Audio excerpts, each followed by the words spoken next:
I doing? Oh, just brewing a potion for the most magical TBR I can have.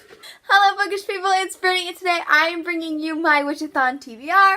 I have got on my best witchy hat, I have got on my baddest witch on the block shirt, and I have a pretty great TBR for the Witchathon, and I'm really excited about it. This readathon is being hosted by Rhiannon on Crescent Moon Reads, and I really love her channel, and she just seems like such a wonderful person, so I'm really excited to be participating in this readathon. There are 7 different challenges. One of them doesn't include a book, and so there's really 6. So I'm going to tell you guys the challenges and the books I'm going to read for each challenge. The first challenge is, this time of year is all about preparing for the dark and gathering enough harvest for winter. Read a book that is bound to make you warm and happy. For this one I'm reading Big Magic by Elizabeth Gilbert. This will be a reread for me, but I love how... I just got hit by the book. I love how inspiring this book is, and I always just have such a happy feeling after reading this book. And it really motivates you to get going and working on your dreams. And that's kind of what I need right now, so I'm really going to love rereading this book. The second challenge is, light a candle for your ancestors and read by candlelight. This is a time for honoring your kin. This challenge can be done with any book, and I think I will just light a candle most days or at night, something. I will decide when I'm going to do this, but I don't have a specific book in mind for this. Challenge 3 is, Halloween is more widely known as Halloween. Read a spooky horror thriller novel. I don't do horror or thrillers or... it's just not my aesthetic. So instead I'm going to read like an action book that's kind of thrillery. I'm going to read Kingdom of Ash by Sarah J. Maas. This is the final Throne of Glass book, and I'm really excited to read it. The fourth challenge is, the veil between worlds is thinnest. Read a book that has paranormal elements. And for this, I'm going to read The Raven King by Maggie Stiefvater.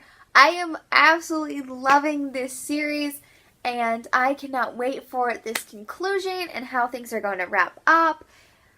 I'm just very excited to start reading this. The fifth challenge is, in honor of your ancestors, read a book that features your ethnic heritage.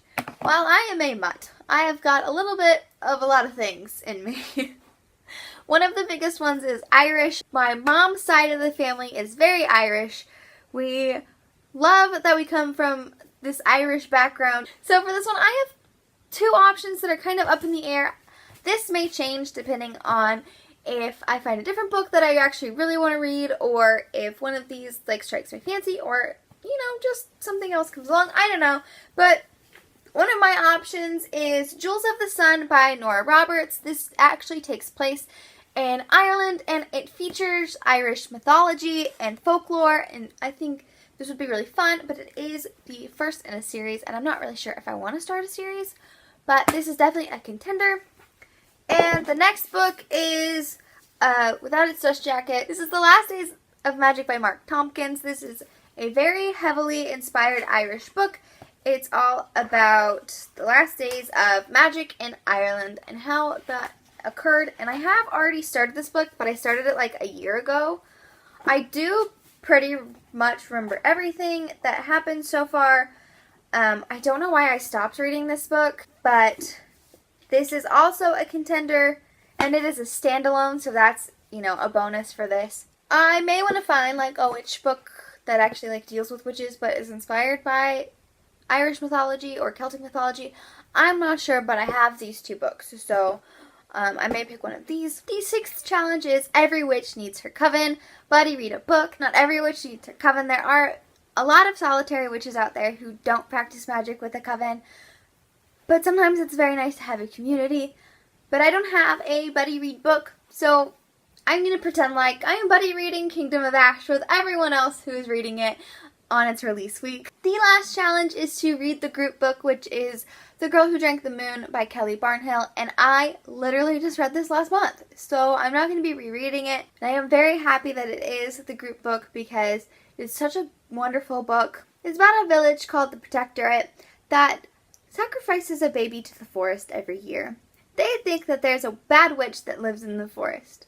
But the witch who actually lives in the forest is very nice, and she doesn't know why the protectorate is sacrificing these babies. So she saves them, and she takes them across the forest to other villages that are willing and wanting these babies.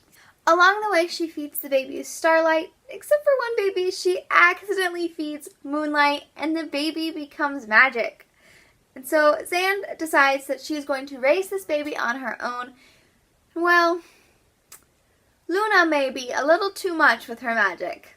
Story is just so much fun, and it's got a lot of magic in it. Okay, that's all the books I plan to read during this Witchathon. The Witchathon starts tomorrow the 24th and goes till the last day of October the 31st, which is next Wednesday. I hope you guys are also participating in Witchathon, and if you are, let me know what you're reading down below. Or if you have any Irish-inspired books you guys think I should pick up, let me know down below as well. Don't forget that all of my social media links are in the description below, and while you're down there, hit the subscribe button so you don't miss any of the bookish content that I put out. I'll see you guys next time. Have a magical week. Bye!